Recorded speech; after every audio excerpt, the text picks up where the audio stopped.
Hey guys, tonight we begin with something a little darker. A time of plagues, punishments, and pottage. We're diving into what life was really like during the Middle Ages. Forget the castles and chivalry Hollywood sold you. The truth? You probably wouldn't last a single day. So before you get comfortable, take a moment to like the video and subscribe, but only if you genuinely enjoy what I do here. And let me know in the comments where you're tuning in from and what time it is for you. It's always fascinating to see who's joining us from around the world. Now, dim the lights, maybe turn on a fan for that soft background hum, and let's ease into tonight's journey together. Congratulations, you've just woken up in the year 1325. The good news? You're alive. The bad news? So are the fleas. Your bed is a half-rotted straw mattress stuffed with bugs and hay that smells like a barn floor, because it was a barn floor 3 months ago. There's no memory foam, no pillows, and definitely no Egyptian cotton sheets. Just a wool blanket that hasn't been washed since last winter, and now weighs roughly as much as a small cow from the accumulated grime. You blink awake as the church bell clangs in the distance. It's the medieval version of an alarm clock, only louder and somehow even less merciful.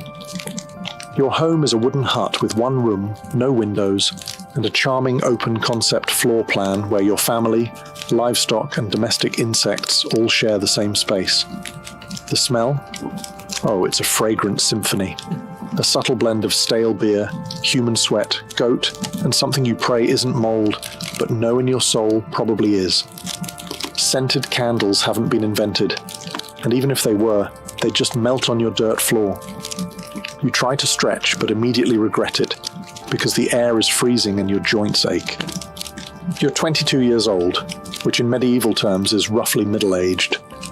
Your spine creaks like an old wooden door, and your knees sound like a bag of rocks being shaken by a confused peasant. Getting out of bed is a gamble. The floor is either wet from last night's rain, which leaks through the thatched roof, or crusty from something your neighbor's chicken did. Either way, your bare feet are now part of the ecosystem. Oh, and privacy. What's that? Your entire family, and maybe a random cousin who just never left, are waking up beside you. There's no bedroom, no curtains, no me time. Just communal everything. Welcome to morning in medieval Europe, where you're never truly alone, because parasites, rodents, and 8 other people are always with you. And this is just how your day starts. It only gets worse from here. So, you've managed to crawl out of your medieval haystack of horrors. Congrats. Now nature calls. And it's not calling politely. It's screaming. Here's the part where you start missing the modern bathroom. There's no toilet, no seat, no toilet paper, no flush, not even a mildly resentful plunger in the corner. In the 14th century, relieving yourself is an adventure, a social experiment, and often a small public event. If you're a peasant, your bathroom is likely a wooden bucket behind the house, which is already full because Uncle Wolfstan had a rough night after eating bad turnips. The smell is biblical.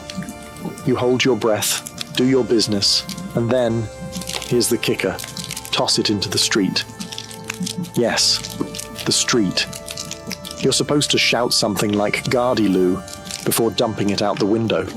That's Old French for "watch out below," although frankly no one ever moves fast enough. Streets in medieval towns are open sewers, a charming river of human waste, animal droppings, and mystery liquids you'd rather not examine. If you're lucky enough to live in a town with public latrines, congratulations. You get to sit shoulder to shoulder with strangers in an outhouse where privacy is a myth and ventilation is a cruel joke. You might make small talk, but try not to breathe too deeply. Toilet paper? Never heard of it. Most people wipe with straw, leaves, rags, moss, or, if they're feeling especially indulgent, a scrap of wool. Sometimes, nothing at all. Which might explain why handshakes weren't popular yet. And if you're in a castle, surely it's better, right? Well, sort of. You might have a garderobe, a hole in the wall that drops your waist directly into the moat. Great idea. Except that your enemies know this, and yes, Attackers sometimes climbed in through the waste chute. Talk about entering through the back door. So whether you're a farmer or a baron, medieval toileting is a humiliation ritual. It's cold, it's public, it's dangerous, and it's never not disgusting. One slip on a wet stone path, and you're face first in humanity's leftovers, and you still haven't brushed your teeth. But we'll get to that next. You survived the toilet. You deserve a reward, right? Maybe a nice breakfast? Something warm, delicious, comforting? Sorry, this is medieval Europe. Nothing is comforting here. Breakfast, if you can call it that, is a grim affair. There are no eggs Benedict, no coffee machines sputtering awake, and certainly no avocado toast. You sit down, or squat near the fire, to a wooden bowl of something that looks like it was scraped off a muddy boot. Welcome to your daily ration of pottage. Pottage is a thick, gloopy stew made of whatever you can find. Grains, root vegetables, maybe a few beans if you're lucky. It's been simmering in the same pot for days, sometimes weeks, and new ingredients are just dumped on top of the old ones. It's less of a recipe and more of an ongoing edible experiment. On the side, a hunk of bread so hard it could deflect arrows. It's made from coarse rye or barley flour, often bulked up with sawdust, ground up acorns, or other creative ingredients, because wheat is a rich man's fantasy. This loaf is not your friend. You don't slice it, you negotiate with it. What about drinks? You're not sipping orange juice or an oat milk latte. You're drinking beer. Yes, beer. At 6 a.m. Why? Because the water is teeming with parasites and filth. So you start your day with weak ale, low alcohol, high survivability. Kids drink it too. No one's happy about it, but at least it won't kill you. Immediately. Want some meat or cheese? Dream on. That's for Sundays and saints' feast days, and only if your lord is feeling generous. Most peasants don't eat meat more than a few times a year. As for fresh fruit, only when it's in season and not already fermented into wine. And don't even think about spices unless you're royalty. A pinch of pepper costs more than your monthly wages. Salt is valuable enough to be locked away. So you chew your gritty bread, gulp your medieval beer, and try not to think about the rat that may have nibbled your porridge in the night. Breakfast doesn't energize you. It just happens to you. And now that you're properly underfed, it's time to work, like your life depends on it. Because it absolutely does. So, you've eaten your sad medieval breakfast, and now it's time to get dressed. Not that it'll help. Your wardrobe consists of exactly one outfit. One. It's a rough wool tunic or linen shift that you've worn every day for months, possibly years. There's no such thing as seasonal fashion. There's just wear this until it disintegrates or gives you a fungal infection. Underwear? Optional. If you're lucky, maybe a linen undertunic. If you're not, well, you're going commando under layers of scratchy, sweaty wool, all lovingly stitched together by someone who probably had no idea what a seam was supposed to look like. There's also no washing machine, no soap, and absolutely no dry cleaner in sight. So your clothes are stained, stiff, and scented, like a compost pile that's been left to marinate in a pigsty. Even if you wanted to wash them, it's not easy. You'd have to haul water from a river or, well, heat it over a fire, scrub your tunic on a board with ashes or lye, and hang it in the sun, which is out approximately 3 days a year. And don't get me started on shoes. If you own any, they're made of untreated leather, barely stitched together, and offer as much arch support as a banana peel. Most peasants just go barefoot, through mud, through dung, through medieval landmines, aka sharp rocks and disease puddles. All this means one thing. Your skin hates you. You itch constantly. Fleas, lice, and bedbugs live rent-free on your body. Everyone has them. Nobles, lousy, monks, itchy, children, walking insect farms. No one escapes. You'll be scratching your armpit with a wooden spoon while chatting with the local priest, and no one will even bat an eye. Your skin is raw from rubbing, your scalp a battlefield of bites, and if you develop a rash, well, too bad. There's no dermatologist, no hydrocortisone, no one to tell you it's probably scabies. You just keep on suffering. And if you're lucky enough to not get an infection, great. That rash will simply accompany you for the next 6 months like an unwanted medieval sidekick. Now that you're dressed in misery and wrapped in discomfort, it's time to head outside and start working yourself to death. Now that you're fully dressed in itches and damp wool, it's time to flash that morning smile. Except you don't. Because in the Middle Ages, smiling is a dangerous game. Not emotionally, dentally. There's no toothbrush, no toothpaste, no mouthwash, no floss. The concept of oral hygiene is about as popular as bathing, which is to say, not very. Some people might chew on a twig or rinse with wine or vinegar, but for the most part, your teeth are on their own, and they're not doing well. By the time you hit your mid-20s, your smile looks like something pulled from a haunted crypt. Cavities are rampant, gums are swollen. And those aren't just food stains on your teeth. That's decay. You have more rot in your mouth than a medieval root cellar. Sugar, while not yet everywhere, is becoming more common among the rich. Imported at great cost, mostly used in small cakes or to show off wealth. If you're a noble, congratulations. You get to rot your teeth faster than the peasants. If you're poor, you'll do it slowly over time with fermented bread, gritty porridge, and years of hard chewing. Toothaches? Get used to them. They're like medieval weather, always there in the background. The kind of pain that makes you consider praying, drinking, or pulling the tooth out yourself with a pair of pliers. And that's not a joke. That was the actual treatment. Dentists didn't really exist, but barber surgeons did.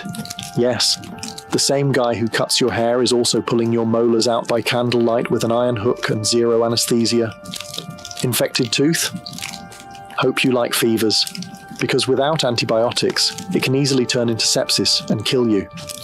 From a toothache. That's right. The same thing that sends us to a pharmacy today could be your funeral in the 1300s. And there's no relief on the social front either. Kissing? Good luck. Halitosis, bad breath, is everywhere. If you're single, you're not judged by your smile. You're judged by your land and your livestock. In short, your mouth is a battlefield, and it's losing the war. Now that your teeth are throbbing, let's head outside. Because your real job, the one that will break your back, is just getting started. Time to head to work.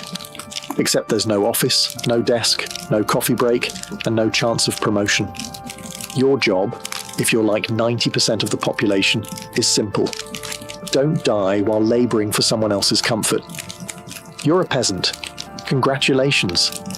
That means you work the land that belongs to a lord who probably doesn't remember your name. You rise with the sun and stop only when it disappears behind the trees. Your tools? A wooden hoe, a rusty sickle, and whatever bones are still intact in your body. There's no weekend.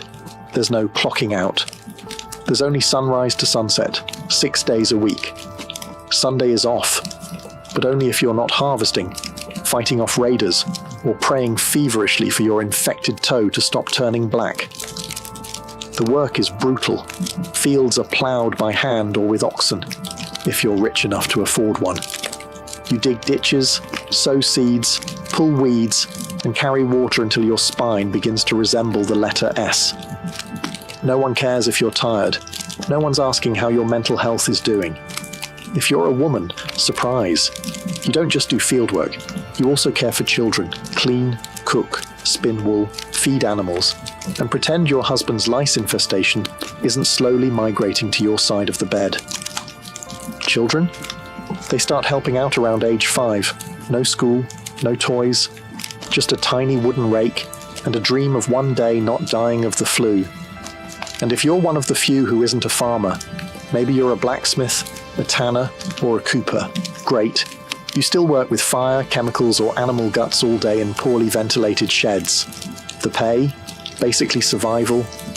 The perks? Occasional bleeding. Break a bone? Too bad.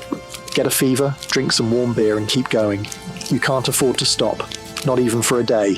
Because if you don't work, you don't eat. And if you don't eat, well, medieval Europe has a solution for that. It's called being replaced. So you grip your shovel, ignore the blisters, and keep digging. Because in the Middle Ages, your job isn't a career, it's a slow-motion endurance test. Now that your back is on fire from laboring in the fields, let's talk about the weather. Because in the Middle Ages, temperature is less about seasons and more about ongoing punishment from the sky. Let's start with winter. There's no insulation, no central heating, and no weatherproofing. Just wooden walls with gaps you could throw a chicken through. Your windows? Covered with cloth, not glass. The fire in the hearth? Nice in theory, but you don't have enough firewood to keep it going because wood is expensive, and gathering it from the forest is sometimes illegal. Yes, you can be executed for picking up the wrong stick from the wrong forest. You bundle up in your one damp wool tunic, huddle near the dying embers, and still wake up with your nose frozen. Your feet, permanently cold, often damp.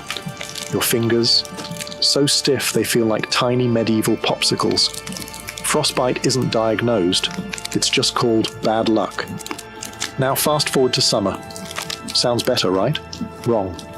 In summer, your home turns into a clay oven. There's no fan, no cross breeze, and absolutely no deodorant.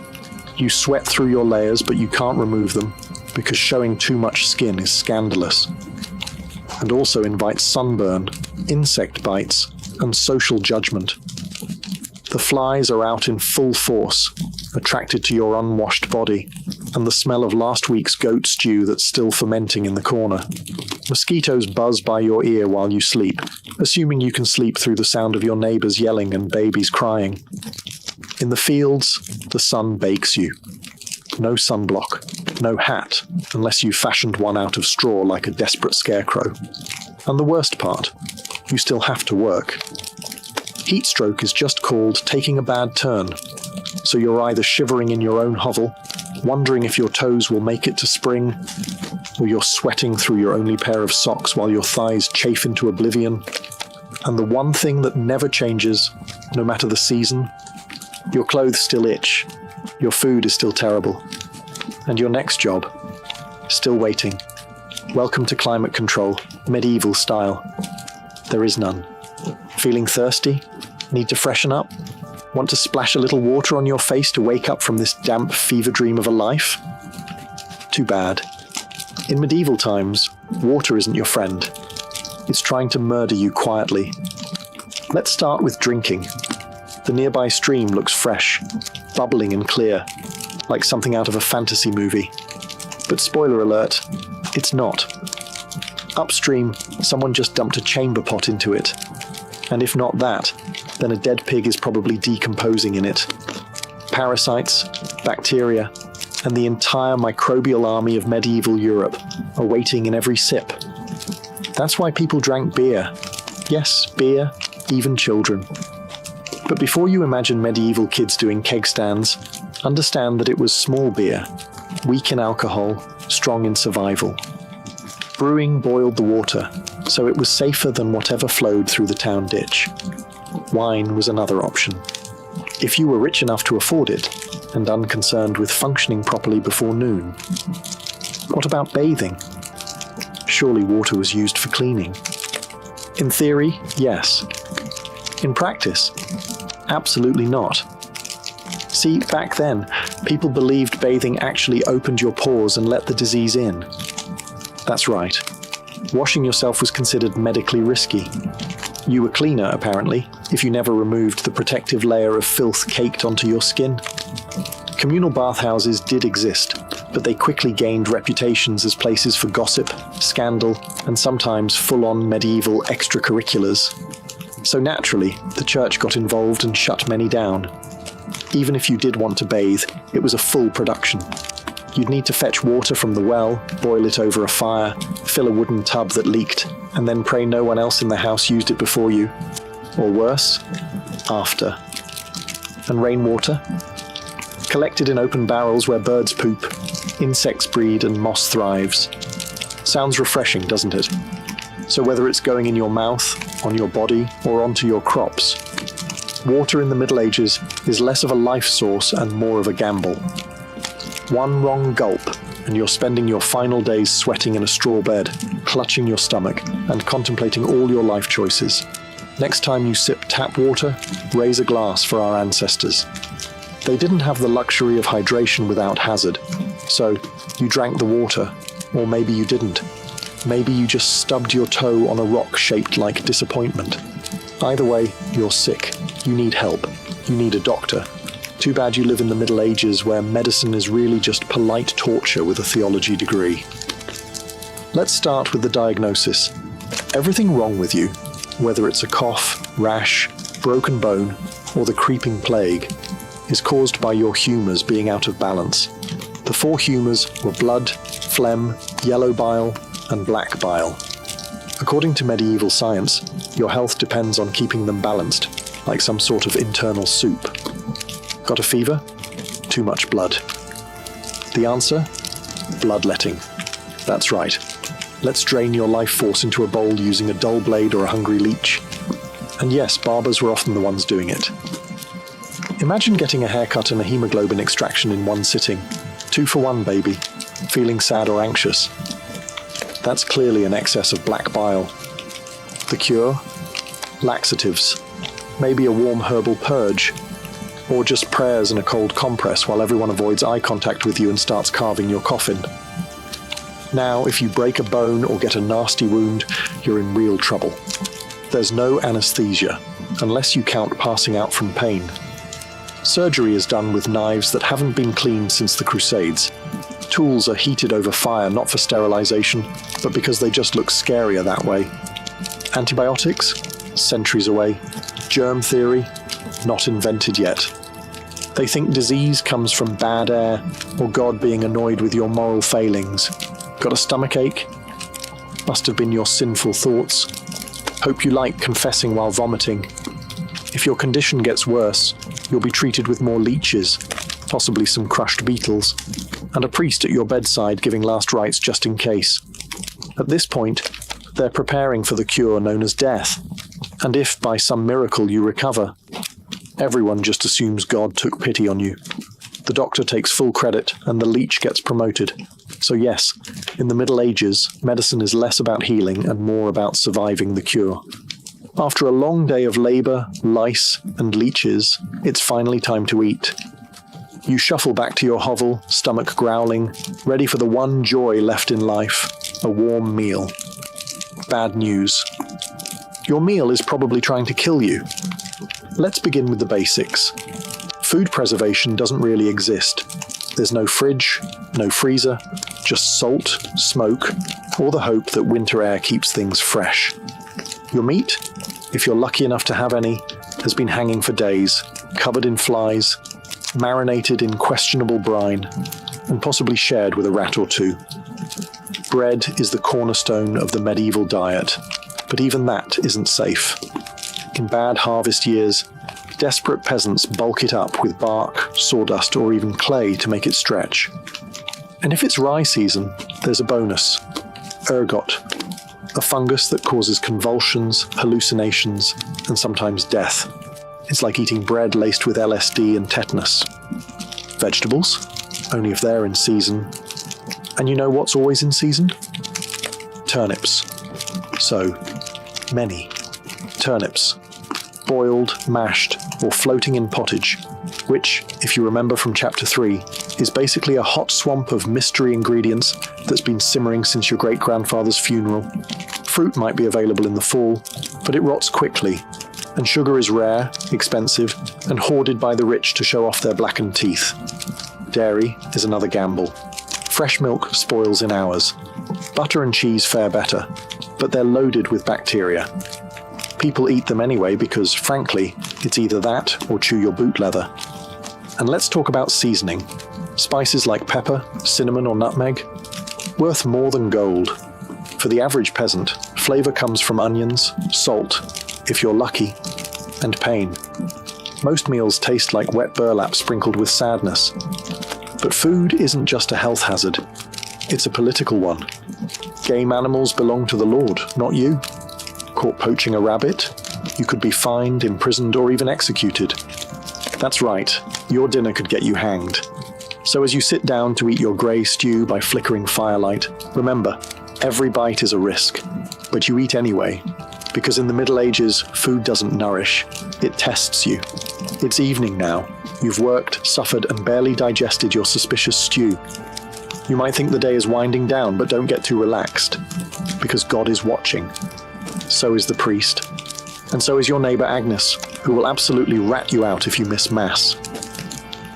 In medieval Europe, religion isn't just part of life, it is life.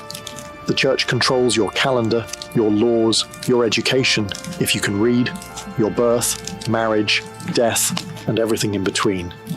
Think of it as your spiritual landlord, and you're always behind on rent. Every day is structured around prayer bells. The town church bell rings in the morning, noon, and night, not because people need reminders, but because missing prayer is a sin. Forget to bow, sin. Eat meat on a Friday, sin. Think about your neighbour's wife in that one dream, double sin. And yes, hell is very real, vividly real. Priests describe it in glorious detail, rivers of fire, lakes of boiling blood, demons with pitchforks and eternal wailing. If the plague doesn't scare you, eternal damnation definitely will. You can't read the Bible yourself because it's written in Latin, a language reserved for monks, clergy, and that one noble kid who's too good for dirt. You rely on the church to interpret everything for you. That means if the priest says your crop failure is because you didn't pray hard enough, well, time to kneel harder. Tithes, 1/10 of everything you own, are mandatory. If you grow wheat, you give wheat. If you raise chickens, you give eggs. If you have nothing, congratulations. You're spiritually bankrupt and financially doomed. Holidays? They're holy days, dozens of them. And while they offer breaks from labour, they're not for fun. They're for attending Mass, fasting, confessing sins, and reminding yourself that joy is a dangerous indulgence. Questioning the church is dangerous. Heretics are burned, witches are drowned, blasphemers are flogged, and skeptics are quickly reformed. So you go through the motions. You chant, you bow, you pray that your soul, after enduring this dirt-covered life, might finally land in paradise, assuming the priest likes you. Because in the Middle Ages, God may be merciful. But the church? Not so much. If you thought being a medieval peasant was rough, try doing it as a woman. All the filth, famine, and fear, plus childbirth, subservience, and social invisibility. In the Middle Ages, being a woman is like being on hard mode, with no health potions and no restart button. From birth, a girl's life path is pretty much locked in. Marry young, bear children, serve your husband, die tired. Education? Not likely. Unless you're from a noble family and sent to a convent, your intellectual development stops around the time you learn how to churn butter and patch a tunic. Marriage happens early. Really early. It's not weird to be betrothed at 12 and pregnant by 14. It's not about love. It's about land, livestock, and alliances. Your opinion? Not required. Once married, you're basically your husband's property.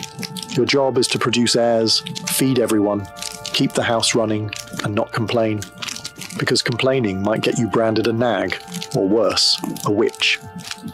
That label comes with a complimentary drowning or burning, depending on local fashion. Childbirth is a death lottery. There's no prenatal care, no sterile tools, no anesthesia. Midwives do their best, but even minor complications can mean death for the mother, the child, or both. Some women survive 10 pregnancies. Many don't survive 2. But don't worry, once the baby is out, your work increases. Now you have a screaming infant in a lice-ridden hut, and you're expected to nurse, cook, clean, and still help in the fields. You don't get a break. You are the break for everyone else. If you're unmarried, you're suspicious. If you're widowed, vulnerable. If you're outspoken, dangerous. Women who didn't conform were often accused of witchcraft, especially if they had herbal knowledge, a strong personality, or just looked at someone funny on a rainy Tuesday. Even in the church, your role is limited. Nuns lived under strict rules. No speaking without permission. No freedom of movement. And your spiritual worth? Always ranked below men. In short, if you're a woman in the Middle Ages, you're expected to endure, obey, reproduce, and suffer in silence, ideally while smiling. Because even in a time of universal suffering, women were somehow expected to suffer gracefully. So far, you've battled filth, starvation, social injustice, and possibly a goat. But just when you think your day can't get any worse, here comes violence, loud, bloody, and often completely acceptable by medieval standards. Let's be clear, the Middle Ages were not peaceful. The idea of law and order mostly meant hope the local lord isn't in a bad mood. Violence is everywhere. In the home, in the streets, on the battlefield, in church disputes, and sometimes in line at the communal bread oven. Crime is common, punishment is brutal, and justice is more performance art than protection. Steal a loaf of bread, you could lose a hand. Accused of lying, your tongue might get pierced. Gossip too much? Meet the scold's bridle, a metal mask strapped to your head with a bar in your mouth. For correction, of course, let's say you're accused of something serious. Heresy, theft, witchcraft. How do you prove your innocence? By being tortured, obviously. Welcome to trial by ordeal. One version, you stick your hand in boiling water to retrieve a stone. If it heals without infection in 3 days, you're innocent. If not, you're guilty. Another option, you're tossed into a river. If you sink, you're innocent, and probably dead. If you float, you're guilty, and will be punished anyway. It's like a medieval game show where the prize is survival and the host is actively rooting against you. And if you're sentenced to death, that's a public event. Executions are performed in front of cheering crowds. Hangings, beheadings, burnings. Sometimes people bring snacks. It's the medieval equivalent of cable TV. Domestic violence, completely normal. Husbands were allowed, even expected, to discipline their wives and children. Street fights, commonplace. You could be beaten just for looking the wrong way at a noble's horse. And war, always simmering. Local feuds, territorial disputes, religious crusades. Someone's always marching off to stab someone else in the name of honor, God, or boredom. Violence isn't a breakdown of society in the Middle Ages. It is society. Everyone lives with the constant knowledge that life is fragile, justice is arbitrary, and your neighbor might bash your head in over a pig. So walk carefully, keep your eyes down, and never trust anyone with a club. At this point, you've made it through the lice, the leeches, the laundryless misery, and the looming threat of public disembowelment. But now comes the final chapter of most medieval lives, an early and unglamorous death. If you're alive and still breathing past the age of 40, you're practically a celebrity. You might even be referred to as the Old One, which is less of a nickname and more of a statistical miracle. Let's break it down. The average life expectancy hovers around 30-40 years, but that number is dragged down heavily by infant mortality. Nearly half of all children died before reaching age 5. Disease, malnutrition, or one bad winter was all it took. No vaccines, no antibiotics, no hope. If you survived childhood, you entered adulthood already exhausted. Work began as soon as you could walk upright, and by 25, your joints creaked like a monastery door. You might be missing several teeth, a finger, and most of your original optimism. Women faced a particularly deadly gauntlet: childbirth. It was one of the leading causes of death for medieval women. No pain relief, no medical intervention, just prayer, hot water, and someone holding your hand while you bled out on a straw-stuffed cot. For men, the dangers were different, but equally relentless. Farming accidents, infections from minor wounds, a neighbor's drunken rage, a crusade gone sideways. Even walking to the market could be risky if you crossed paths with a bored bandit or an angry tax collector. Death could also come quietly, from the plague, which turned cities into cemeteries overnight, or from famine, which could last entire seasons, thinning out entire villages. or from bad luck, like eating spoiled grain and spending your final hours hallucinating and screaming at the walls. And funerals? You were lucky if you got one. Bodies were often buried quickly to avoid disease. No embalming, no polished coffins, just a hole, a few murmured prayers, and a shallow mound of earth, if there was enough space left in the churchyard. So yes, in medieval times, life was brutal, short, and constantly under siege by death in all its casual forms. You didn't retire, you just stopped showing up. And speaking of exits, let's move on to your final chapter. The medieval dream dies. So, how's your day been? You've woken up in filth, relieved yourself into a bucket, brushed your teeth with wishful thinking, nearly passed out from hunger, worked until your spine cried for mercy, scratched your way through itchy wool, prayed to not get plague, and barely dodged a public execution for owning a squirrel. Welcome to a single day in medieval Europe. Still dreaming of becoming a knight? Think again. That romanticized version of the Middle Ages, gallant swordsmen, noble ladies in towers, heroic battles and feasts in candle-lit great halls. It's a myth polished by fairy tales and fantasy books. In truth, the medieval world was gritty, cruel, and deeply unfair. Hierarchy was everything. If you were born poor, you stayed poor. If you were born rich, congratulations. You had a better chance of surviving, but you were still one bad soup away from dysentery and a hasty burial. Even the nobles weren't immune to misery. Castles were drafty stone refrigerators filled with fleas, smoke, and politically motivated marriages. Sure, you had a fur cloak and a goblet of wine, but also a 50% chance of dying in a skirmish or from an infected splinter. Not exactly luxury. The simpler times weren't simple. They were relentless. Everything took longer. Everything hurt more. Everything, from childbirth to chewing, came with consequences. Life was survival, not leisure. And if you did find a quiet moment to think, to dream, to imagine something better, there wasn't much you could do with it. No upward mobility, no modern medicine, no internet to Google, what's this weird rash? You lived, suffered, worked, and died within a 10-mile radius of where you were born. But here's the wildest part. Through all of this, people still laughed, sang songs, told stories, fell in love, and found meaning.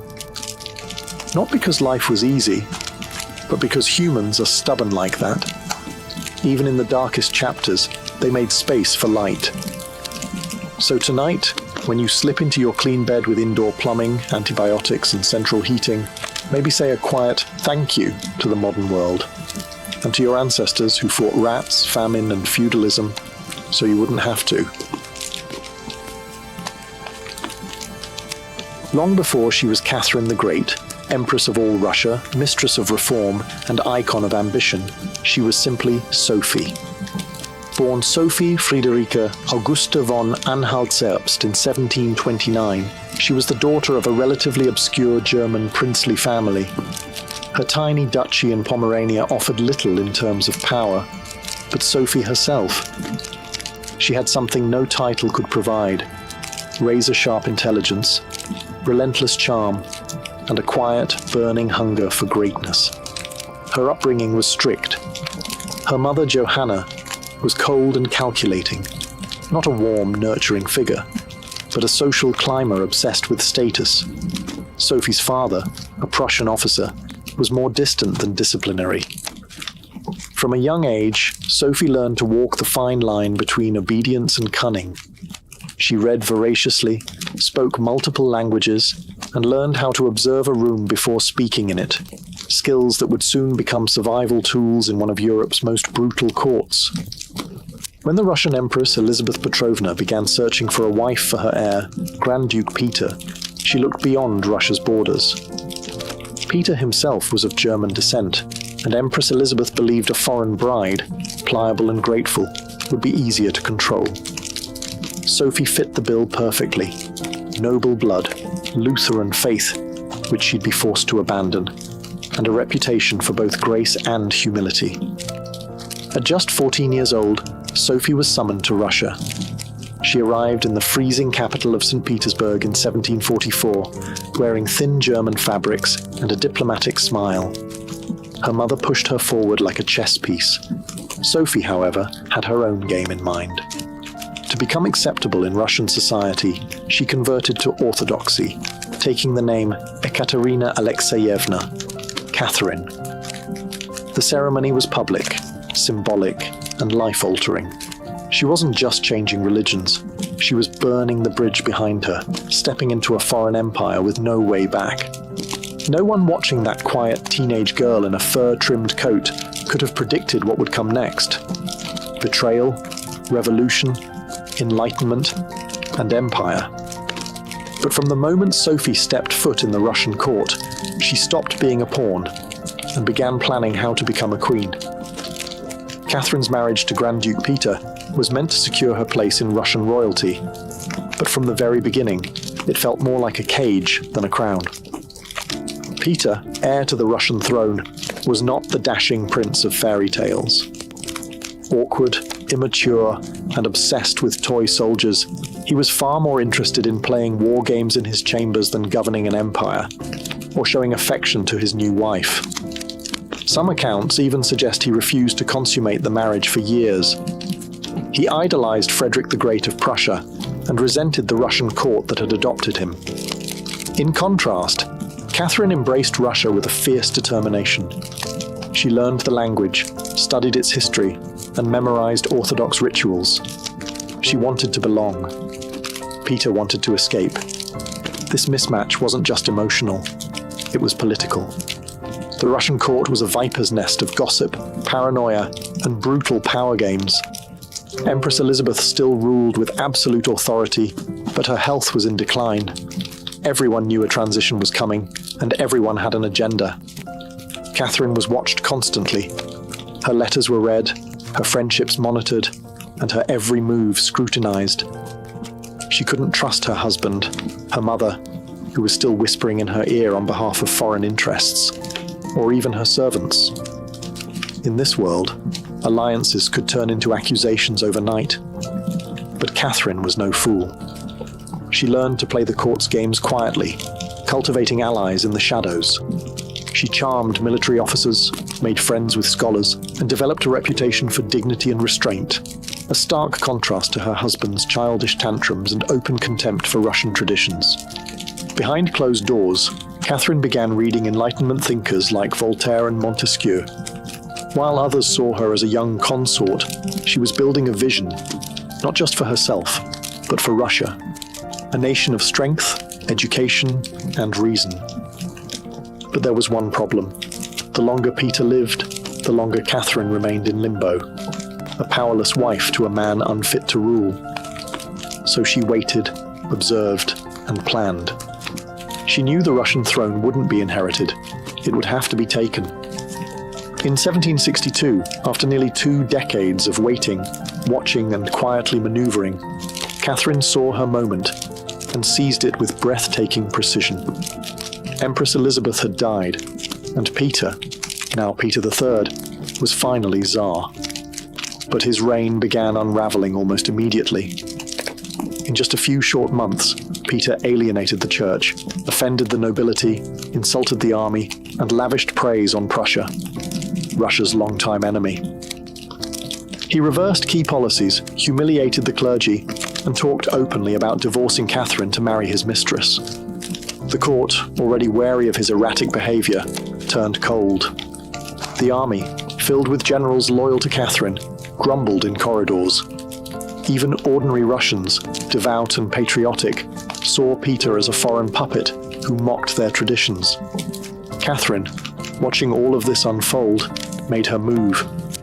In July of that same year, while Peter was away at his summer palace, Catherine launched a bloodless coup d'etat. Supported by key military officers, including her lover Grigory Orlov and his influential brothers, she rode through St. Petersburg in full regalia, was proclaimed Empress Catherine II, and won the allegiance of the powerful Imperial Guard. Peter, caught off guard and without allies, surrendered within days. He was taken into custody, and shortly after, found dead under mysterious circumstances. Officially, it was reported as a hemorrhoidal colic. Unofficially, it was murder. Catherine was now empress, not by birth, not by marriage, but by will, wit, and audacity. It was unprecedented. A foreign-born woman with no legitimate claim had taken the Russian throne without a single battle. But her real challenge was just beginning. She had to transform that bold grab for power into a lasting legacy. Would Russia accept her? Would the nobility respect her? Could she hold the empire together without falling victim to the same fate as her husband? Catherine understood that power gained through intrigue could be lost just as easily. She needed to rule not as a schemer, but as a visionary. And so began her transformation, from a careful conspirator to a reforming empress, one who would redraw borders, embrace the Enlightenment, and redefine what it meant to be a woman in power. Once Catherine had the crown, she could have rested on her power, but she didn't. She had something bigger in mind than simply sitting on a throne. She wanted to transform Russia, and not just militarily or politically, but intellectually. While Peter had worshipped Frederick the Great and toy soldiers, Catherine idolized Voltaire, Diderot, and the bold thinkers of the Enlightenment. She believed in reason, progress, education, and the role of a monarch as a servant of the people, even if she herself ruled with absolute authority. Catherine didn't just read Enlightenment philosophy, she lived it. She corresponded directly with Voltaire for over 15 years, flattering him while defending her autocracy. She invited Diderot to her court and even purchased his entire library to support him financially. Behind closed doors, she pored over legal texts, debated reforms, and crafted policies to modernize the empire. Her early reign was filled with efforts to codify Russian law. She formed the Legislative Commission in 1767, an ambitious project intended to rewrite the entire legal code of Russia. Catherine's own nakaz, or instruction, was a political manifesto in disguise, one that spoke of equality before the law, the dangers of torture, and the responsibility of rulers to serve the common good. For an empress in 18th century Russia, it was radical. But Enlightenment ideals had to survive the realities of Russia, a vast, feudal, deeply conservative land, ruled by nobles who liked their serfs exactly where they were, beneath them. Catherine knew this. While she advocated reform, she moved carefully. She abolished some forms of torture, expanded access to secular education, and built schools and libraries. But she also reaffirmed the nobility's control over their serfs to keep them loyal. This was Catherine's balancing act. A philosopher queen in public, a practical empress in private. She walked a tightrope between ideology and survival, between the shining salons of Paris and the gritty politics of Moscow. Her vision for Russia was bold, but always calculated. In many ways, Catherine wasn't trying to make Russia European. She was trying to make Russia modern, on her terms. And that meant reform, yes, but with an iron hand in a velvet glove. Catherine wasn't content with reforming Russia from within. She wanted to expand it outward, to make it an empire worthy of fear, admiration, and envy. Where Peter the Great had opened a window to the west, Catherine aimed to knock down the walls. Under her leadership, Russia's borders stretched wider than ever before. She waged wars not just to defend her crown, but to reshape the map of Europe. One of her most significant campaigns was against the Ottoman Empire. These wars, fought in waves throughout the 1760s and 1770s, weren't just about territory. They were about influence. Catherine saw herself as the liberator of Orthodox Christians living under Muslim rule and as the rightful protector of Eastern Europe. Under generals like Alexander Suvorov and Grigory Potemkin, Russia captured key regions including Crimea, the northern coast of the Black Sea, and access to warm water ports, something Russian Tsars had coveted for generations. These victories weren't just military, they were symbolic. With each conquest, Catherine sent a message. Russia was no longer the distant, backward cousin of Europe. It was a continental force. She also turned her gaze westward. In a series of deals and diplomatic maneuvers, Catherine participated in the partitions of Poland, carving up the struggling Polish-Lithuanian Commonwealth along with Austria and Prussia. By the end of the Third Partition in 1795, Poland was erased from the map, and Russia claimed vast new lands and millions of new subjects. But Catherine didn't just conquer with armies. She also colonized with ideas. New cities were built. Trade routes were expanded. German settlers were invited to cultivate Russian farmland. The empire became a mosaic, from the icy Baltic to the sun-drenched shores of the Black Sea. And through it all, Catherine remained the central force, reading reports, issuing orders, and personally overseeing the shape of her expanding empire. Critics would accuse her of being power-hungry, even imperialistic. But to Catherine, expansion wasn't ambition, it was destiny.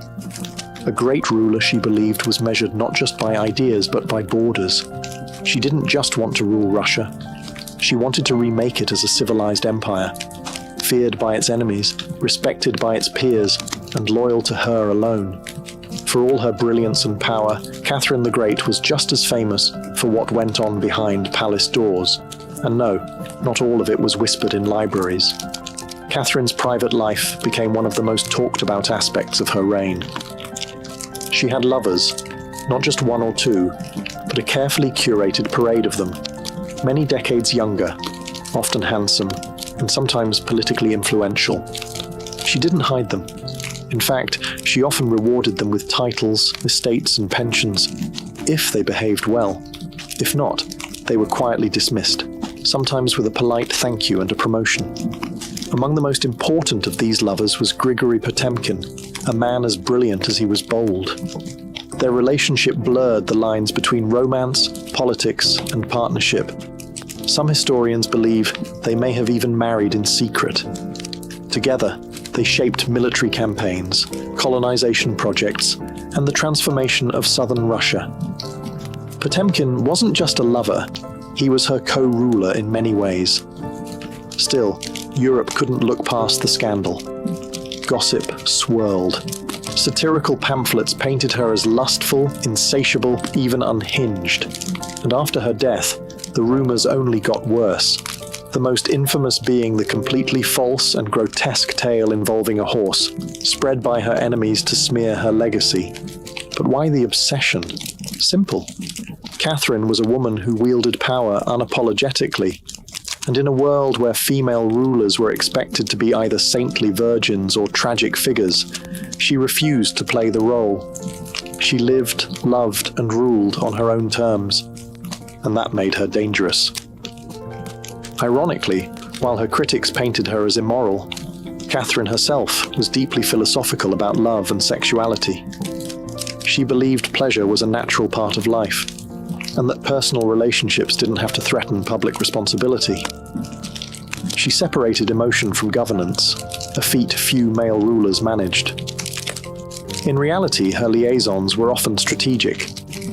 She surrounded herself with men who were loyal, capable, and politically useful. And when they ceased to be, she let them go, usually with a smile and a generous retirement. Catherine's love life didn't weaken her rule. It was part of her strategy, a blend of passion and power that made her unforgettable, envied and feared. For all her charisma and control, Catherine's reign was not without peril. And in 1773, that peril came in the form of a bearded Cossack named Yemelyan Pugachev. He was no ordinary rebel.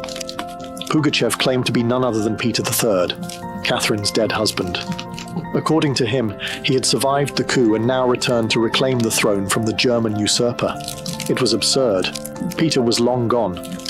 But to Russia's oppressed and exhausted lower classes, the claim didn't need to be true. It just needed to offer hope. Pugachev promised liberation, an end to serfdom, lower taxes, and land for the common people.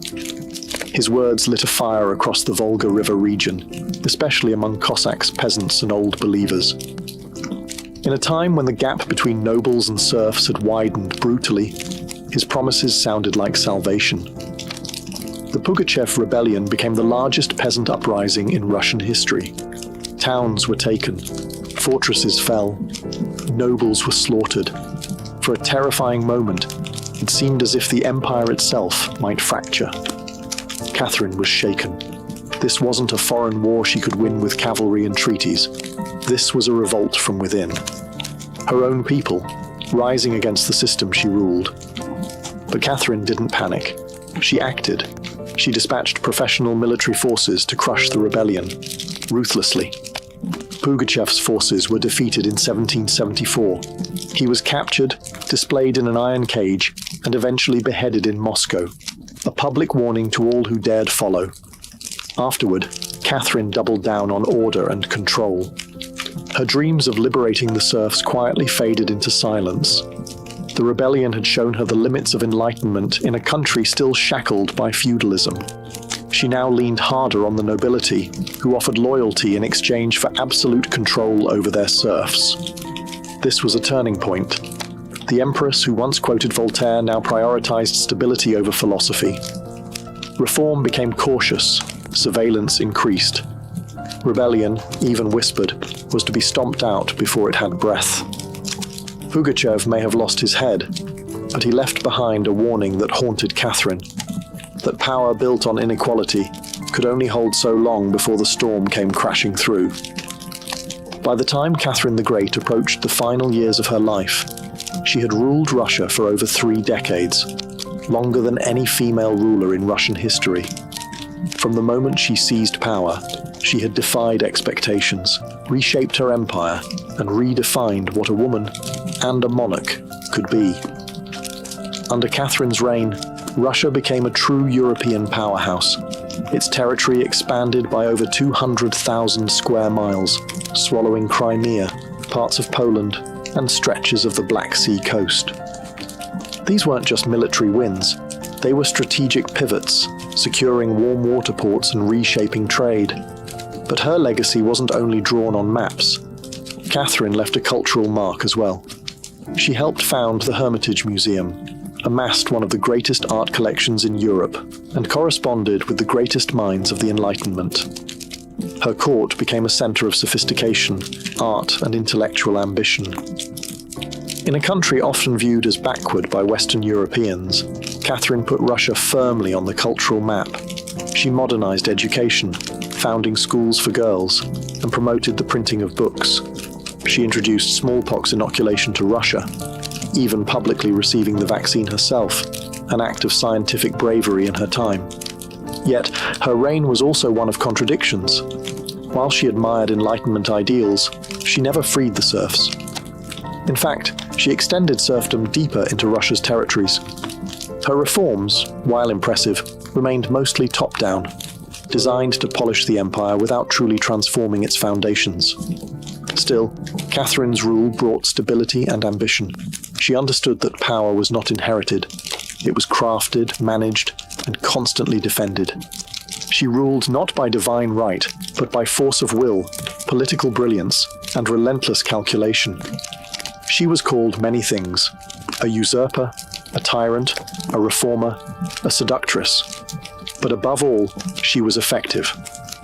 When she died in 1796, Russia was wealthier, larger, and more formidable than it had been in centuries.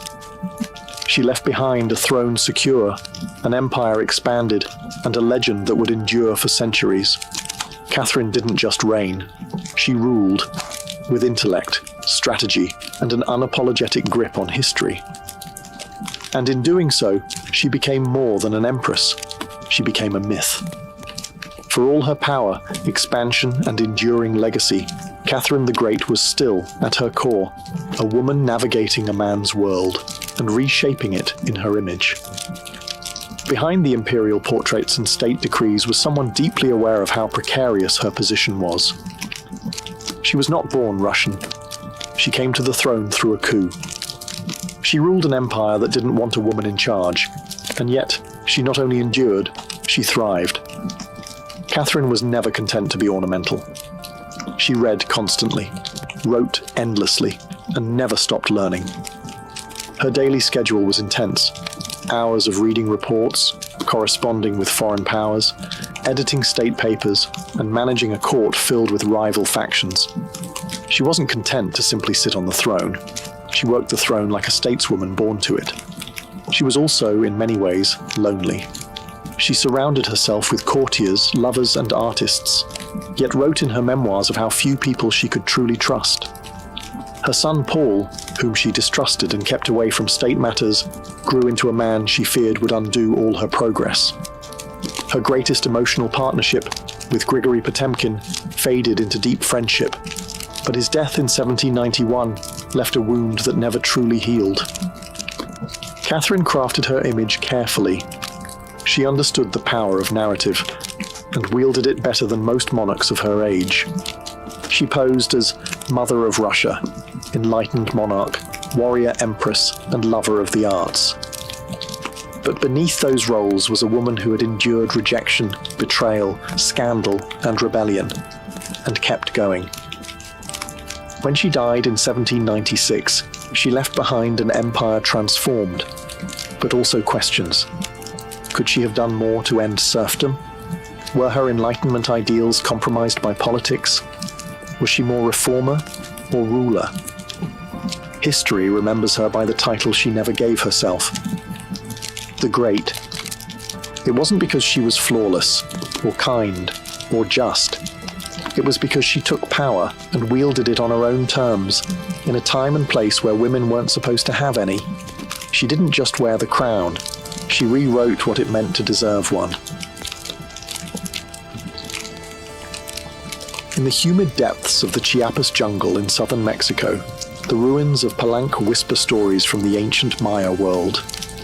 Towering temples rise above the canopy, their limestone faces eroded by time, but still brimming with secrets.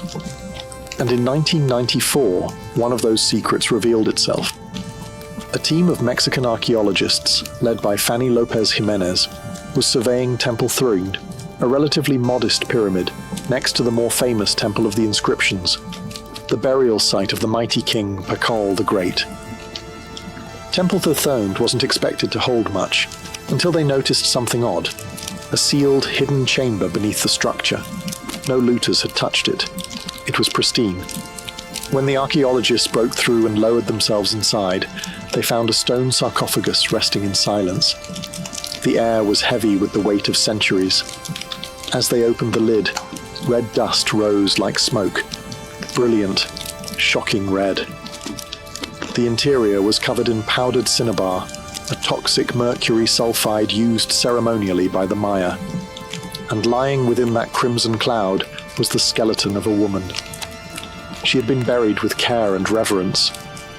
Her bones were fragile but intact, her skull still wearing a jade mask, and her body surrounded by funerary offerings. Necklaces, diadems, ear spools, all crafted from jade and shell. Everything about the burial screamed royalty. Yet no name was inscribed, no glyphs identified her. It was one of the richest female burials ever found in Mesoamerica. And yet, it was a total enigma. Why was she buried in red powder? Who was she? Was she a queen, a priestess, or perhaps even Pakal's wife? The researchers called her the Red Queen, and the name stuck. But even with modern forensics, they couldn't say for sure who she was, only that she had lived around the 7th century, during the golden age of Palenque. Unlike most Maya tombs, hers had been hidden, untouched, and purposefully isolated. Her burial wasn't just ceremonial, it was spiritual. This woman wasn't meant to be remembered with words. She was meant to be remembered through ritual, through color, and through the mystery she left behind. The most haunting feature of the Red Queen's tomb wasn't her jade jewelry or the silence of the sealed chamber. It was the red dust. A thick layer of powdered cinnabar covered everything. The sarcophagus, the walls, her bones, even the offerings around her.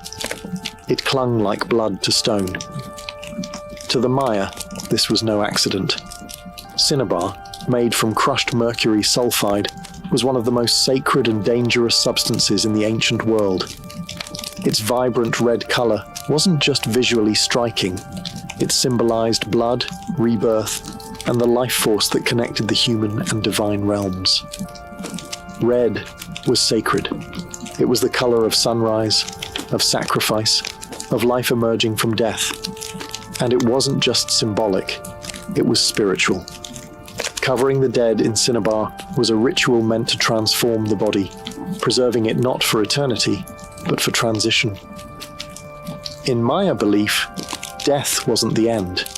It was a passage, a crossing into another cosmic layer. And so the Red Queen, whoever she was being prepared not just for burial, but for deification. But there's another layer to this. Cinnabar is toxic. Repeated exposure can lead to mercury poisoning, tremors, hallucinations, even death. The Maya likely didn't understand the chemistry, but they felt its potency. It was volatile, powerful, dangerous. To bathe a corpse in it was to declare, this person was no ordinary mortal. In Palenque, very few were buried with cinnabar. Pakal the Great, the mighty king whose pyramid dominates the site, was one. His body, like hers, was also saturated in the red powder. That detail alone drew speculation. Was the Red Queen his wife, his mother, or someone of equal divine status? Her skull had been placed on a layer of jaguar skin, another sacred symbol. Around her, bone needles, obsidian blades, and miniature jade figurines hinted at rituals performed either during her life or in her honor at death. Every part of her burial told a story without words, a story of power cloaked in secrecy, a woman prepared to cross into the underworld, not in silence, but in ceremony, drenched in the color of sacrifice. Surrounding the Red Queen's crimson-drenched remains was a world of silence, broken only by the gleam of jade, shell, and obsidian. These were not mere ornaments. They were offerings, each one carefully chosen to accompany her on the journey to the Maya afterlife, the Xibalba. At her sides were jade necklaces, heavy and cold, their polished surfaces still radiant after 300 years underground. Jade was not just beautiful, it was sacred. The Maya considered it a symbol of eternal life. It represented the green of maize, the vitality of the jungle, and the breath of the gods. Only the elite were buried with jade. For the Red Queen, it covered her chest, wrists, and ears, a clear sign that in life she wielded influence, perhaps even divine favor. One of the most haunting objects was the jade funerary mask, placed delicately over her face. Unlike the golden death masks of Egypt, this one was subtle, constructed from dozens of tiny mosaic tiles, arranged to mimic the contours of her skull. The mask served a ritual function, to protect the soul, to preserve identity, and to present her as divine in the eyes of the gods. Scattered near her bones were bone needles, obsidian blades, and shell artifacts. These could have been tools of ritual or symbols of her status as priestess, healer, or royal matriarch.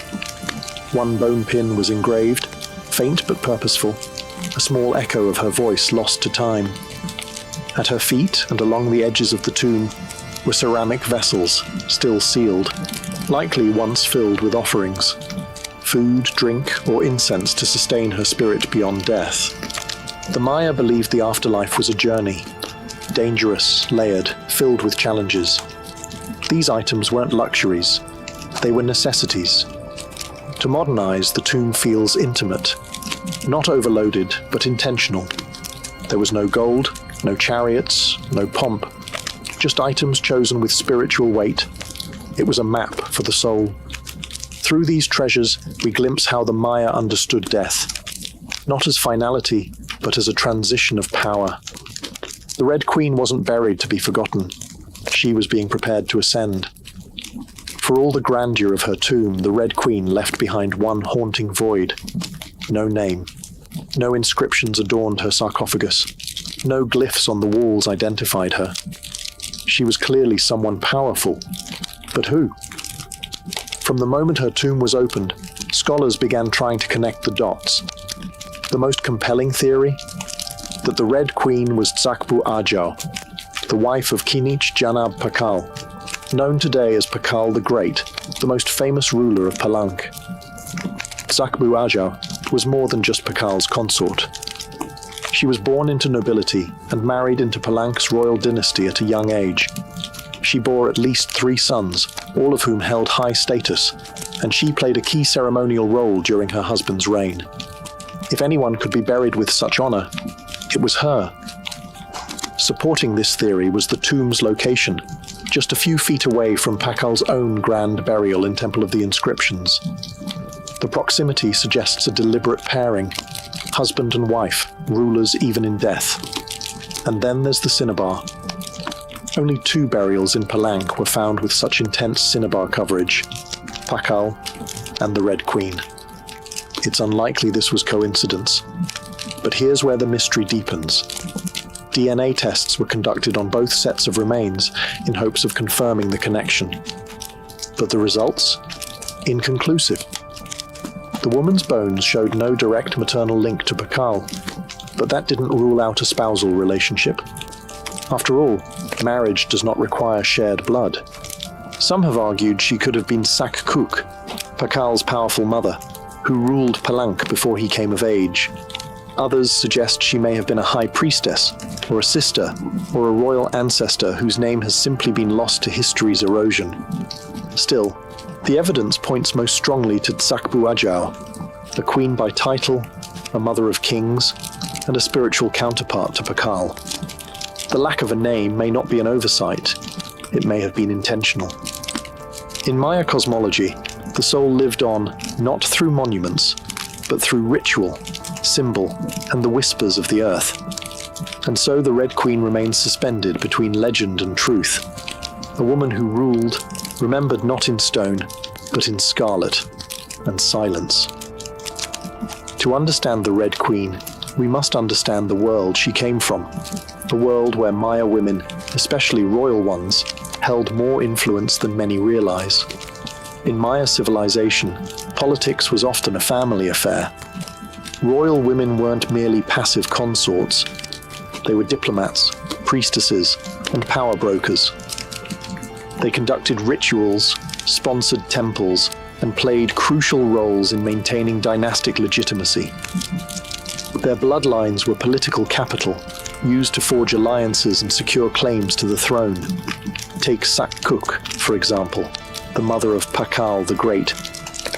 When the throne of Palank was left vacant, she took power herself and ruled as queen regent until her son came of age. She wasn't a placeholder.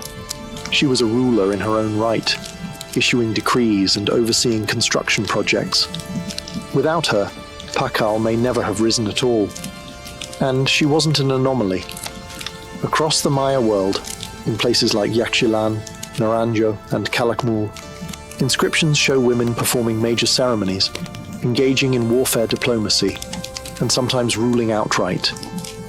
They were often portrayed in stelae and murals, dressed in elaborate headdresses and regalia, standing beside kings as equals, or sometimes above them. Their words were carved in glyphs. Their names were remembered, until they weren't. By the time Spanish conquistadors arrived centuries later, much of that memory had eroded. The colonial lens saw native women as silent figures in a male-dominated world, but the archaeology tells a different story, one of complex gender roles, where power was negotiated, not simply inherited. This context casts the Red Queen in a new light. She may not have ruled in name, but her burial, rich, sacred, and positioned beside Pakal, suggests she was a central pillar in the royal order. Her jade mask wasn't just decoration. It was a symbol of identity, of power held in life and protected in death. Her bloodline may have been the very glue that held Palanka's dynasty together. In Maya civilization, a queen wasn't just a queen. She was a keeper of sacred lineage, a voice in ceremony, and often the bridge between gods and men.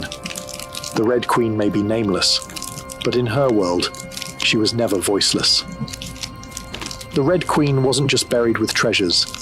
She was buried in architecture rich with purpose, layered with Maya cosmology, ritual symbolism, and intentional design. Her tomb wasn't merely a grave, it was a gateway to eternity. Her body was discovered inside Temple Third, one of the smaller pyramids within the heart of Palenque, yet its proximity to Temple of the Inscriptions, the resting place of Pakal the Great, is telling. These temples weren't built randomly. Their positioning was sacred, guided by astrology, myth, and dynastic legacy. Temple the Third rises modestly compared to its grand neighbor, but it hides something even more intimate. A sealed crypt, untouched by looters, perfectly preserved. It was constructed deep within the temple's core, accessible only by a steep, narrow staircase. The descent into her tomb feels almost symbolic, a ritual journey downward, into the underworld. The chamber itself is stark, made of cut stone, sealed tightly for over 300 years. No glyphs or murals cover the walls, no ornate carvings tell her story. But perhaps that silence is intentional.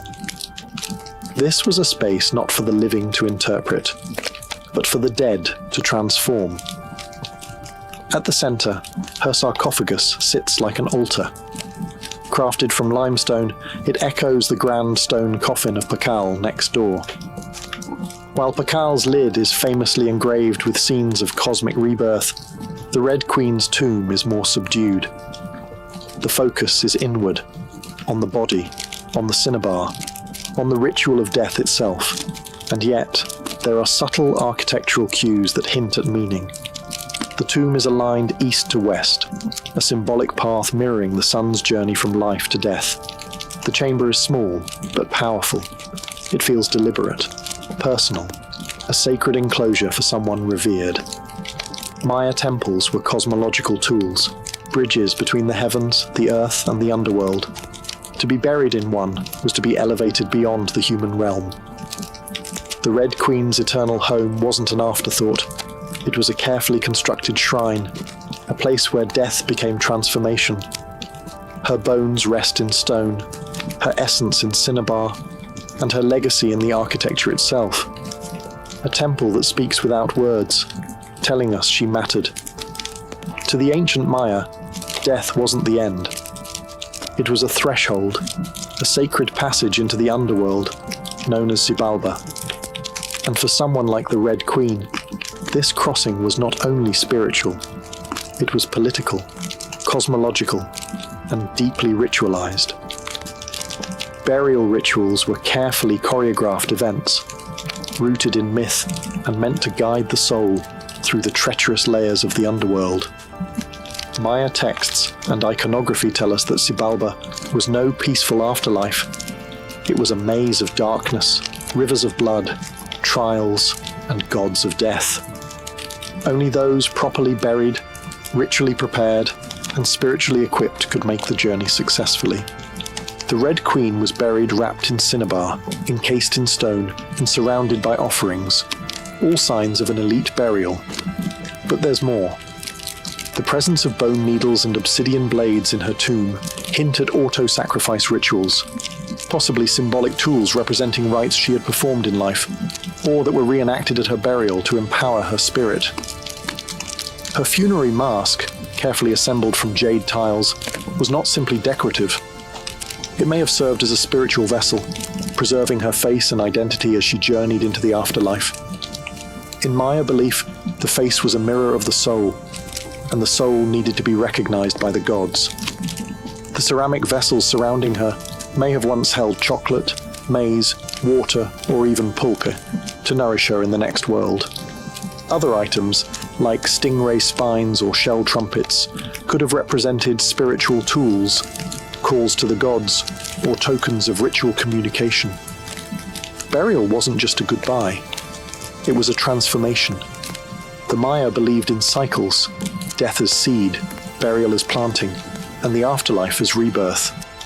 Kings and queens were often seen as earthly incarnations of gods, and in death they returned to those divine origins.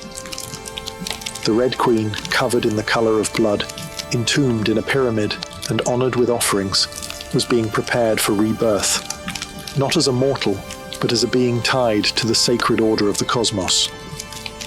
Her burial wasn't the end of her story. It was the beginning of her legend. Just a few steps away from the Red Queen's final resting place lies one of the most iconic tombs in Mesoamerica, that of Kinich Janab Pakal, known simply as Pakal the Great. His burial inside the Grand Temple of the Inscriptions is celebrated for its artistry, scale, and deeply spiritual symbolism. But what makes the Red Queen's tomb so extraordinary is not only what was inside, it's where it was found. Her sarcophagus was hidden within Temple Threed, directly adjacent to Pakal's monument. In a city like Palenque, where every temple was carefully positioned to reflect cosmic principles, this closeness was no coincidence. It was intentional, a statement etched in stone. Many scholars believe the Red Queen was Tzakbu Ajao, Pakal's queen and trusted consort. While her tomb lacks inscriptions, the similarities between their burials are striking. Both wrapped in cinnabar, both entombed in pyramids, both buried with jade, and both treated with extreme reverence. These rituals mirror each other, as if two halves of a sacred narrative. Pakal's lid famously depicts him falling into the underworld tree, a cosmic scene of death and rebirth. The Red Queen's simpler tomb contains no such iconography, but the symbolism lies in the pairing itself. If Pakal represented the sun, journeying through the underworld at night to rise again, then the Red Queen may have represented the moon, the feminine force that follows its own mysterious path in the sky. Together, they embodied a cosmic duality, masculine and feminine, king and queen, sun and moon, order and ritual. In Maya mythology, rulership was not singular, it was relational. Harmony in the cosmos required balance, and that balance extended into the dynastic court. By placing the Red Queen beside Pakal, the Maya were preserving not just a marriage, but a cosmic partnership. Their proximity in death may have mirrored their roles in life, a queen not behind, but beside her king, sharing not just a throne, but a legacy. In their tombs, they speak without words. Two souls, wrapped in cinnabar and stone, joined across eternity. One of history's most sacred silences. Though her name was lost to time, the Red Queen of Palenque endures, not as a forgotten relic, but as one of the most enigmatic and powerful women of the ancient world. Her tomb, sealed for over 1,300 years, now whispers across centuries, inviting questions that echo louder with every discovery. She represents a mystery that still resists full understanding. We may never know exactly who she was. No glyph carved her name. No stela told her story. And yet, the care in her burial, the richness of her offerings, the symbolism of her crimson-drenched bones, all speak of a woman profoundly important. Not merely as a wife or consort, but as someone who held real influence, spiritual weight, and royal blood. Today, the Red Queen forces us to re-evaluate assumptions. She's a reminder that in the ancient Maya world, women were not silent. They led rituals, governed cities, and shaped dynasties. While kings like Pakal have long taken the spotlight, the Red Queen's re-emergence reminds us that power did not belong to men alone. It flowed through mothers, queens, priestesses, and visionaries. Her legacy is more than the treasures she left behind. It's the conversation she started among archaeologists, historians, artists, and storytellers. Every jade bead, every layer of cinnabar, every architectural choice in Temple Threed tells us something deliberate. This woman mattered, and perhaps that's the most extraordinary part of her story. Not what we know, but what we still don't. The Red Queen teaches us that history isn't just a collection of facts. It's a living puzzle, a shared human longing to connect with the past. In that sense, her legacy is still unfolding. She lies wrapped in red, the color of life and sacrifice, of blood and rebirth. Her face, once hidden behind a jade mask, now stares back at us through science, art, and wonder. She remains nameless, but not voiceless. Mysterious, but not forgotten. The Red Queen may have ruled a kingdom in life, but in death, she rules something greater, our imagination. Her tomb was sealed in stone. Her story was written in silence. And still, somehow, she speaks. Frida Kahlo was born on July 6, 1907, in the vibrant district of Coyoacán, then a village on the outskirts of Mexico City. Her childhood home, the Casa Azul, the Blue House, was filled with color, contradiction, and quiet strength. It would later become a sanctuary, a battleground, and a museum to one of the most iconic artists of the 20th century. Frida was the third of 4 daughters born to Guillermo Kahlo, a German-Hungarian photographer, and Matilde Calderon, a devout Catholic of indigenous and Spanish descent. Her parents were opposites: Guillermo, reserved and intellectual; Matilde, religious and emotionally distant. Frida would inherit her father's introspection and artistic eye, but also her mother's fierce resilience. As a child, Frida was imaginative, outspoken, and bold. She read voraciously and asked questions most adults didn't want to answer. But at the age of 6, she contracted polio, which left her right leg thinner and weaker than the other. A physical difference she tried to mask with long skirts, but never allowed to limit her spirit. The illness left her bedridden for months and isolated from other children. During this time, she grew close to her father, who encouraged her to exercise, ride bicycles, and stay mentally sharp. Unlike most girls of her time, Frida didn't aspire to become a wife or a homemaker. Her goal? To become a doctor. She enrolled in the prestigious National Preparatory School in Mexico City at age 15, one of only a handful of girls accepted. There, she stood out not just for her intelligence, but for her rebellious wit, radical thinking, and unique sense of style. She joined a group of young intellectuals known as the Cachuchas, who debated philosophy, literature, and politics. Frida was drawn to revolution, to ideas that challenged tradition. But even in those early years, before the bus crash that would define her body, and before the fame that would define her legacy, Frida Kahlo was already painting herself into the world, with sharp edges, unapologetic ideas, and an identity too big to fit inside anyone else's expectations. She wasn't just growing up in Coyoacán, she was preparing to remake herself entirely. On September 17, 1925, Frida Kahlo's life was split in two: the girl she had been and the woman she was forced to become. That afternoon, she boarded a wooden bus with her boyfriend, Alejandro Gomez Arias, after school. They were laughing, teasing each other, and probably arguing. Frida never did anything halfway.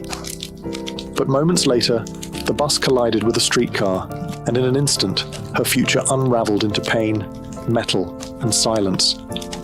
The crash was horrific. The streetcar crushed the bus against a wall, splintering wood and flinging passengers. Frida was impaled by an iron handrail. It entered her left hip and exited through her pelvis. Her spinal column fractured in 3 places. Her right leg shattered. Her foot dislocated. Her collarbone and ribs broke. Her shoulder was dislocated. Her abdomen was pierced. She was just 18 years old. A man covered her with a borrowed overcoat. Someone else noticed her body was sparkling, not from blood, but from the gold powder she had been carrying in a pouch. It had exploded on impact, dusting her broken form in what looked like glittering ash. Frida was taken to the Red Cross hospital and underwent numerous surgeries over the following months. She spent weeks in a body cast, flat on her back, immobile, writhing with infection and uncertainty. The future she'd imagined, of becoming a doctor, slipped further away with every passing day. But in that stillness, something began to stir. Her father gave her brushes. Her mother rigged a special easel to hang above her bed. A mirror was placed on the canopy so she could see herself. And there, lying in plaster and agony, Frida began to paint, first out of boredom, then out of obsession. Her first subjects were her own reflection, because she was all she had. But what emerged wasn't vanity, it was survival. The crash had broken her physically, but it had also opened a door into her own mind, her own body, and eventually into the surreal language of pain and identity that would define her art. The girl who wanted to heal others now began healing herself, one brushstroke at a time. As Frida Kahlo lay encased in plaster and steel, a body fighting itself with every breath, she began to paint.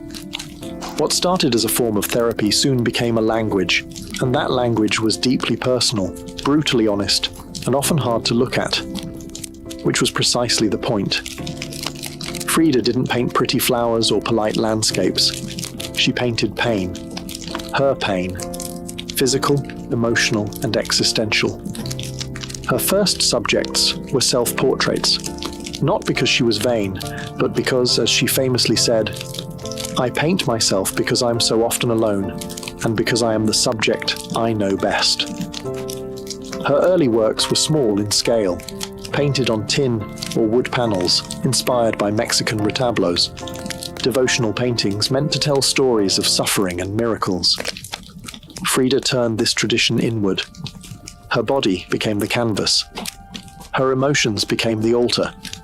She painted herself as split, as pierced, as bleeding.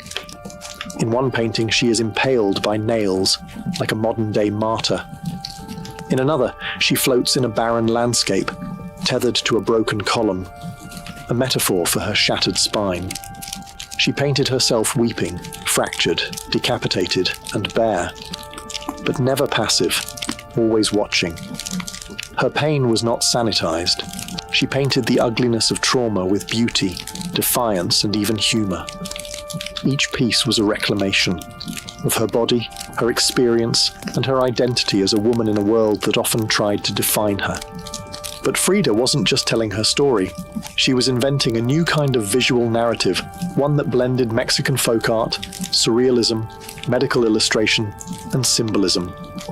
Her paintings became dreamlike autopsies of her soul, framed in color, culture, and myth. By the time she recovered enough to walk again, albeit painfully, Frida was no longer the girl who had wanted to be a doctor. She was an artist, and her art was unlike anything anyone had seen. She had taken the worst thing that had ever happened to her and turned it into a source of creation. Frida Kahlo didn't just paint her pain. She made the world look at it. And in doing so, she turned suffering into a sacred act of self-expression. In 1928, still recovering, still painting, and just 21 years old, Frida Kahlo met the man who would become the most profound and turbulent relationship of her life, Diego Rivera. He was 20 years her senior, already Mexico's most famous painter. Massive in both stature and presence, Rivera was a giant of Mexican muralism, known for his sweeping, politically charged frescoes that told the story of the Mexican people.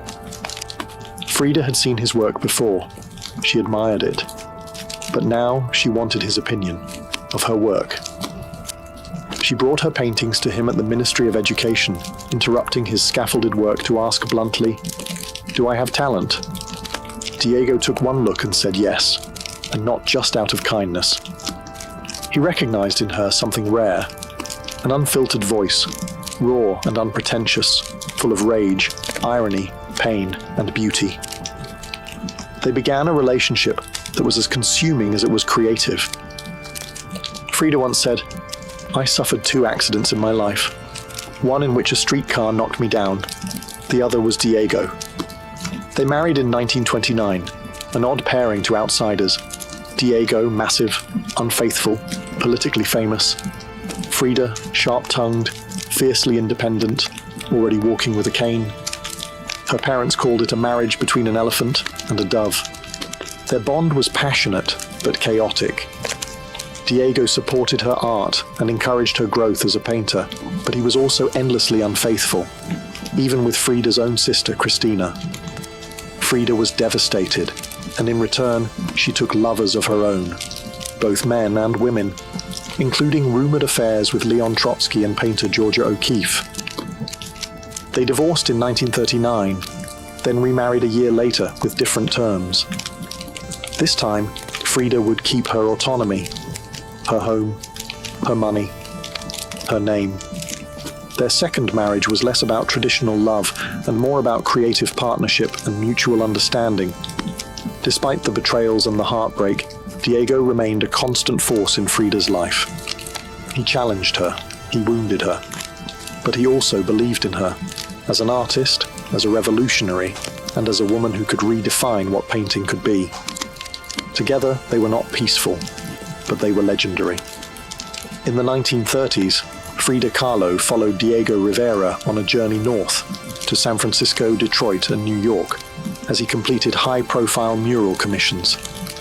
These years abroad brought her face to face with American industrialism, wealth, and the contradictions of capitalism, and they left her with deep political discomfort.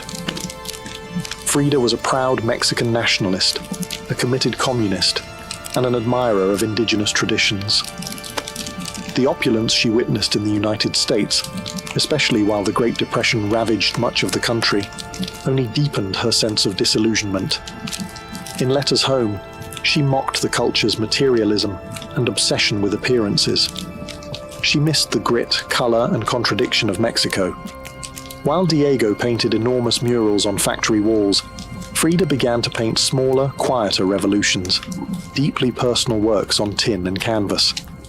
Her style solidified, sharp, surreal, emotional, and intimate. It was during this time that she produced some of her most iconic self-portraits. Frida didn't just paint herself for vanity. She painted herself to survive. Her identity became her landscape. With her body constantly in pain from her accident, multiple surgeries, and a failed pregnancy in Detroit, she turned inward. Her portraits showed her bleeding, fragmented, exposed. Yet her face was always calm, always direct, unapologetic. One of her most powerful works, Henry Ford Hospital, shows her lying on a hospital bed, crying, surrounded by floating symbols of loss. A fetus, a snail, medical equipment, a cracked pelvis. It was raw, graphic, and deeply emotional, a canvas that bled with truth. Back in Mexico, Frida immersed herself in leftist politics. She and Diego welcomed Leon Trotsky into their home while he lived in exile. Frida wore Tijuana dresses, traditional indigenous garments, not just as fashion, but as a political and cultural statement. Her art was never disconnected from her beliefs. Her identity, her body, and her ideology all intertwined in her work. While Rivera was painting murals of revolution, Frida painted its human cost, the body in pieces, the mind on fire, and the self always staring back. In exile and in illness, she became not just a painter of pain, but a painter of resistance. When Frida Kahlo returned to Mexico in the late 1930s, she was no longer just Diego Rivera's wife. She had become something else entirely, a force, an artist whose work radiated with raw honesty, surreal symbolism, and cultural identity. Back in her homeland, she stepped fully into herself. Her Casa Azul in Coyoacán became a sanctuary of color and contradiction. Bright cobalt walls, yellow trim, Aztec statues in the garden, monkeys and parrots wandering freely. The house was a living extension of Frida's imagination. It was a blend of tradition and rebellion, elegance and earth. Here, she surrounded herself with pre-Columbian artifacts, ex-votos, folk art, and revolutionary books. She wore bold Tijuana dresses, wove flowers into her hair, and painted amid the scent of copal incense and the sounds of mariachi on the street outside. This period marked an explosion of creativity. Her paintings became more intricate, more symbolic, and more political. Works like the two Fridas revealed a divided self, one in European dress with a bleeding heart, the other in indigenous clothing, strong and composed. It was Frida's visual autobiography, a portrait of love, loss, and heritage. In 1939, she exhibited her work in Paris, where artists like Picasso, Breton, and Kandinsky praised her fiercely original style. But even among the surrealists, Frida stood apart. When André Breton tried to label her as one of their own, she pushed back. "They thought I was a surrealist," she said, "but I wasn't. I never painted dreams. I painted my own reality." She painted Mexico, not the romantic postcard version, but the living, breathing country she adored. Her work pulsed with symbolism: skeletons, hummingbirds, hearts, thorns, corn, and blood. She honored the indigenous roots of her homeland while unmasking the violence of its past and present. But even as her artistic voice grew stronger, her health continued to decline. Multiple surgeries, infections, and chronic pain became daily realities. Still, she painted through it, propped up in bed, torso bound in corsets, fingers clenched around the brush. Frida had returned to Mexico not to rest, but to reclaim her power, through paint, through politics, and through her fearless embrace of the self. As the 1940s wore on, Frida Kahlo's body continued to betray her. Her spine was deteriorating. Her right leg was constantly infected. She underwent more than 30 surgeries in her lifetime, often in grueling succession. At times, she was bedridden for months, encased in body casts or immobilized by traction devices that stretched her bones apart. But still, she painted. Each canvas during these years became both a release and an act of resistance. Her works grew darker, more defiant. She painted with a clarity sharpened by pain, refusing to hide behind metaphor. In The Broken Column, she presents herself split down the middle, her body pierced with nails, a cracked ionic column replacing her spine. Yet her face is stoic, her gaze unflinching. Pain for Frida was no longer just a subject. It was her companion, her antagonist, her muse. Her political voice also grew louder. She joined the Mexican Communist Party, marched in demonstrations, wrote fiery letters, and called out imperialism and injustice. When her health no longer allowed her to walk, she appeared at protests in a wheelchair, defiantly holding signs and shouting slogans. In 1953, Frida was given her first solo exhibition in Mexico, a long overdue celebration of her art. But her health was so fragile, doctors told her she couldn't attend. So she did what only Frida would do. She arrived by ambulance, carried in on a stretcher, and placed in the center of the gallery on her hospital bed. Dressed in traditional finery, surrounded by her own work, she greeted guests with tequila, laughter, and that fire still burning in her eyes. Her final paintings were both childlike and harrowing. In Marxism Will Give Health to the Sick, she painted herself wearing a steel corset, cradled by the hands of Marx, casting away symbols of oppression. Her last known work was a still life of sliced watermelons, one piece bearing the words, "Viva la vida," long live life. Even in the face of death, she remained defiant, joyful, and political. Frida Kahlo's last portraits weren't just self-portraits. They were acts of revolution, painted in pain, but always signed with life. On July 13, 1954, at the age of 47, Frida Kahlo died in the same place she had been born, La Casa Azul in Coyoacán. The official cause was listed as a pulmonary embolism, but those closest to her whispered of something deeper.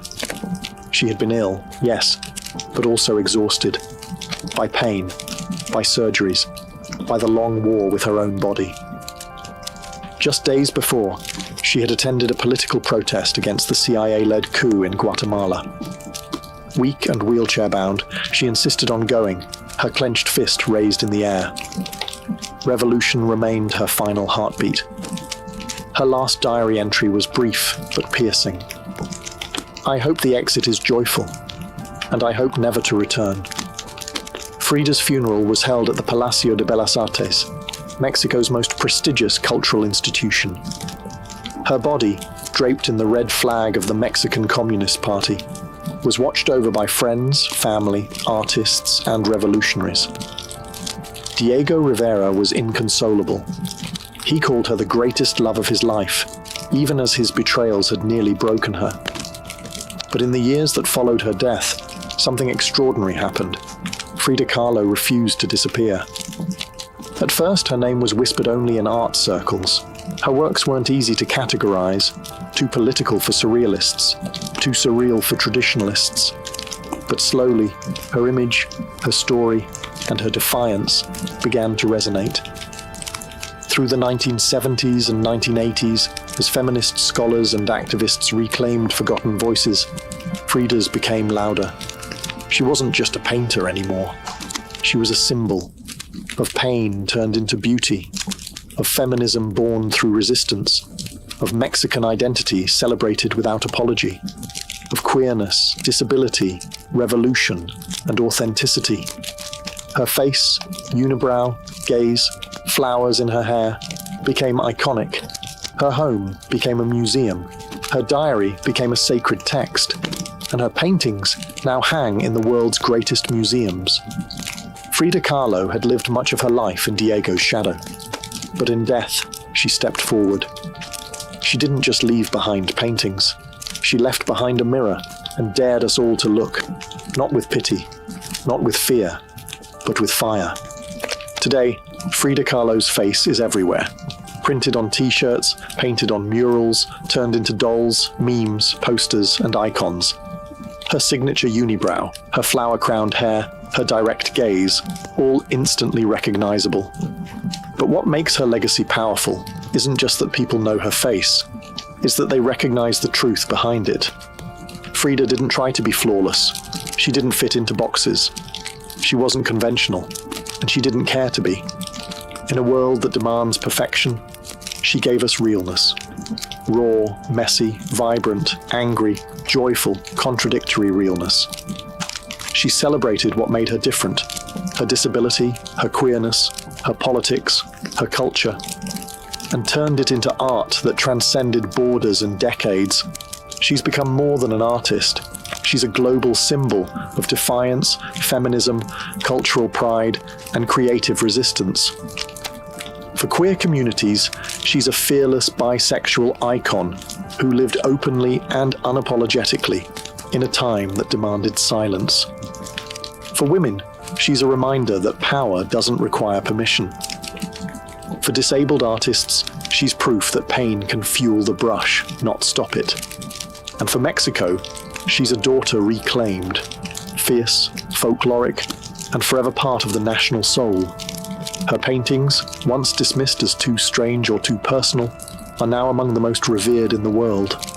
Works like The Two Fridas, Self-Portrait with Thorn Necklace and Hummingbird, and The Broken Column aren't just seen, they're felt deeply by anyone who has ever suffered and needed to turn that suffering into something sacred. She lived in the margins and turned them into center stage. She embraced contradiction. A communist who wore gold, a woman betrayed who loved again, a body in pieces with a soul unbreakable. And through it all, she painted, not just with color, but with conviction. Frida Kahlo never asked to be a symbol. She simply told the truth about herself.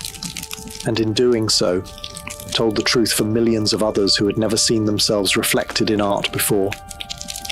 Now, when we see her face, we see courage, we see color, we see resistance, we see Frida, not gone, but immortal.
History is filled with stories that changed the world, but behind every war, every ship, every empire, and every disaster, there is a deeper story waiting to be discovered. Here at Origins History, we uncover the forgotten details, the hidden truths, and the human stories behind the events that shaped our world. If you enjoyed this journey through history, subscribe to Origins History and join us for the next story. Because history doesn't just tell us where we've been, it helps us understand who we are.